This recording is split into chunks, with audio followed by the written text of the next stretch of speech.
Good evening, viewers.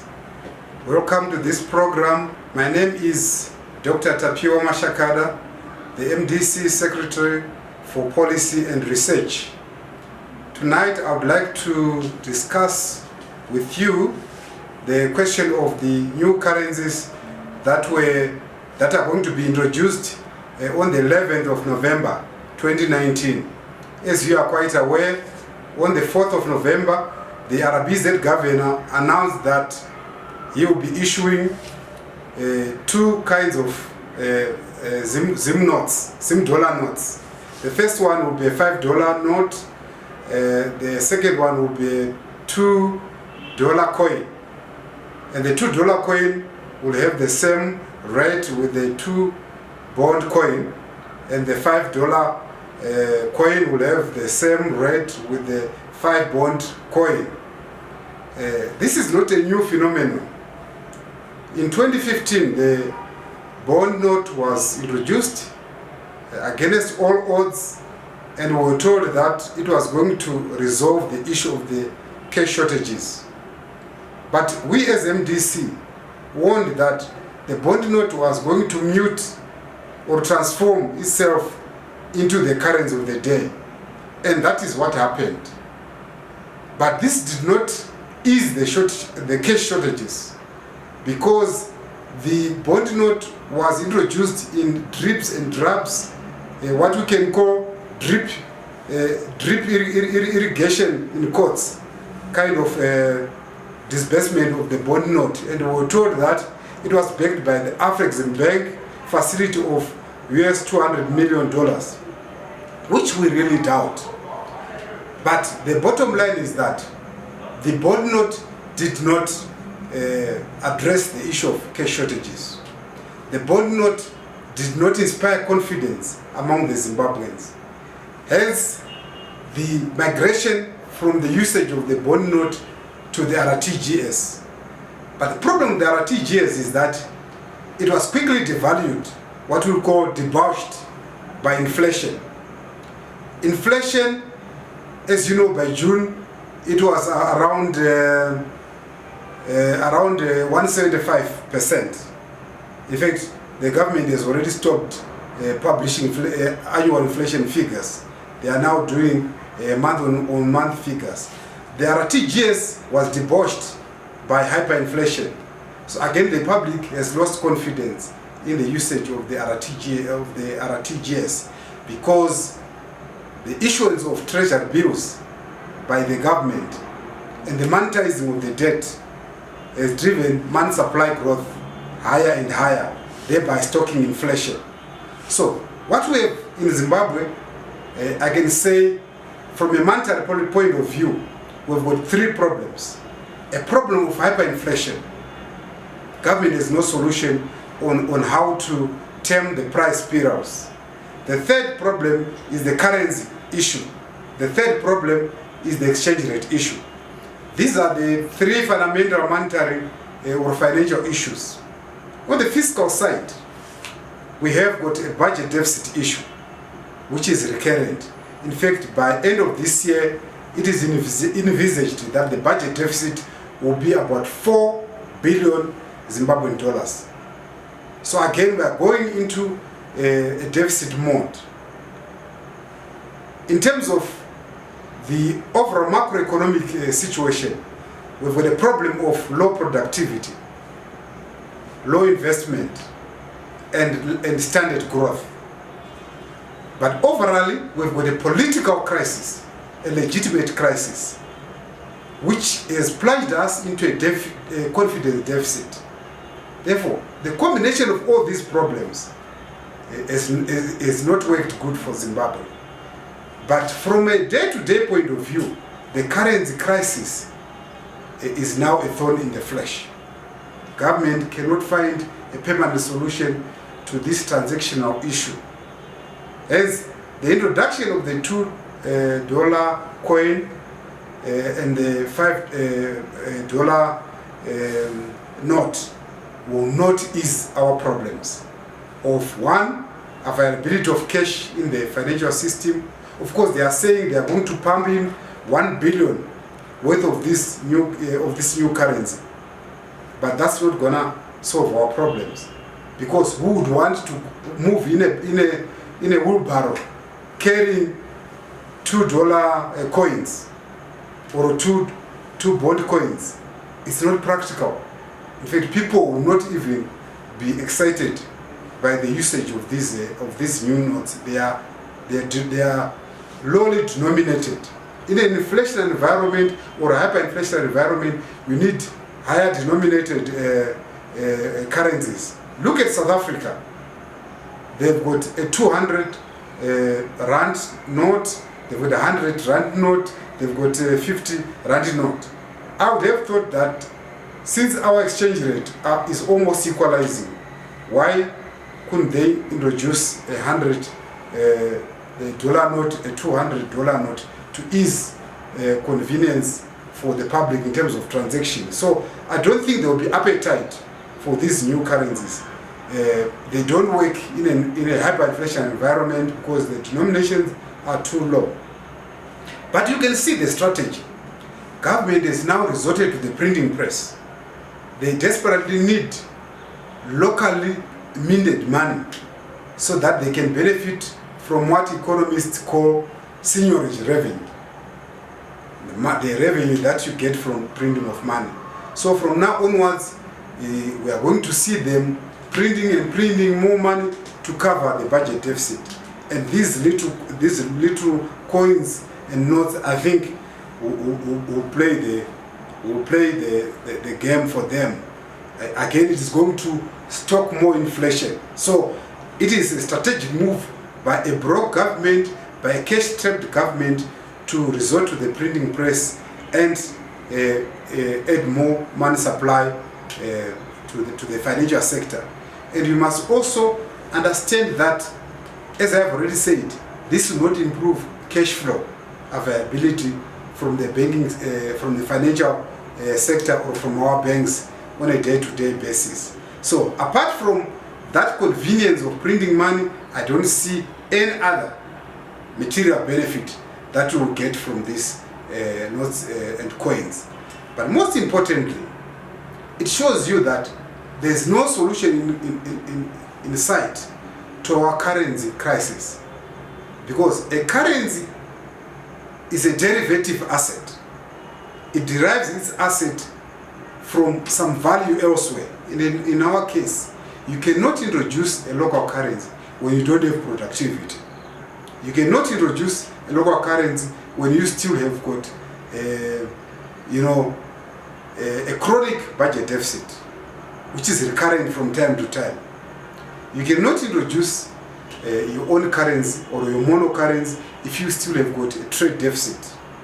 You cannot introduce your mono currency if you have not built reserves at the Reserve Bank. And in this case, we are looking at 3 months import cover.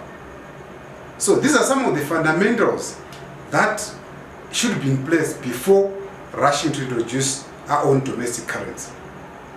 Now, what they've done is premature, and it won't be of any consequences to the suffering Zimbabweans. Now, they'd also hope that maybe by introducing these notes and coins, they might curb the premium, on those cash barons who are selling money. But this is likely to continue because people do not hold small notes and small coins. So we don't think that will solve the problem of the cash barons. Most importantly, as I've said, the exchange rate crisis will not be solved because the premium between the formal exchange rate or the interbank market and the parallel market is gonna increase. Right now we are talking about the parallel market sitting at 22 to 1 and the interbank market sitting at between 15 and 16 to $1. So that premium is proving very difficult to abridge because there's no money supply of United States dollars in our economy at the present moment. Now, what do we proffer as a solution? There are two possible solutions from my own point of view. the economy or the market in Zimbabwe is effectively dollarized. If you walk into any retail shop or do any transaction, they will quote you in two prices, the US dollar and an indexed local currency. So basically, that's dollarization, re-dollarization by another name.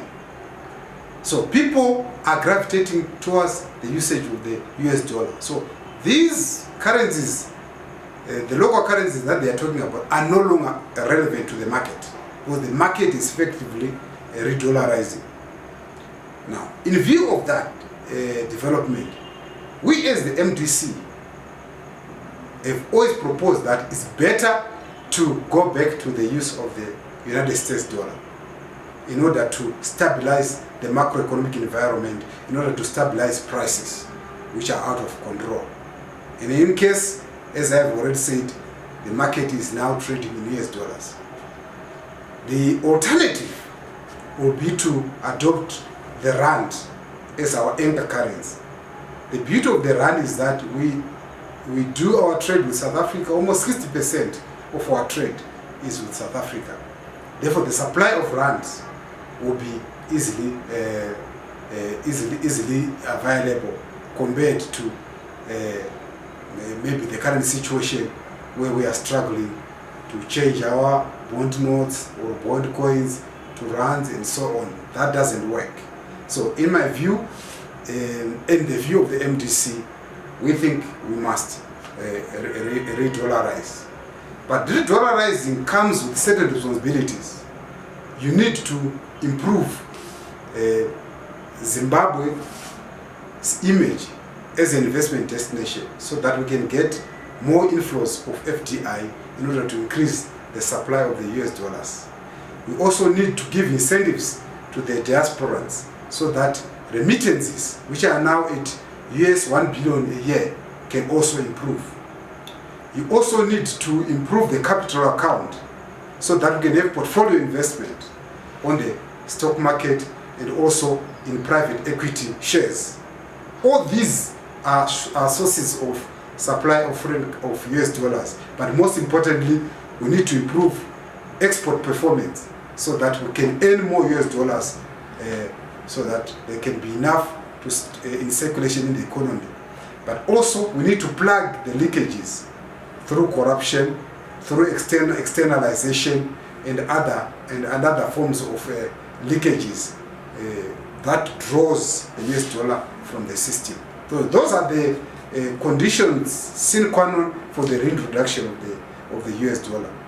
As regards the rand, we can just do it naturally, or we can apply to the Rand Monetary Union so that we can get the consent of the South African Customs Union member states, SACU, because they have to give their nod for us to adopt the rand. And most importantly, we also have to see how we can leverage our minerals so that we can create reserves to deposit with the South African Reserve Bank. So those are the conditions for the adoption of the rand.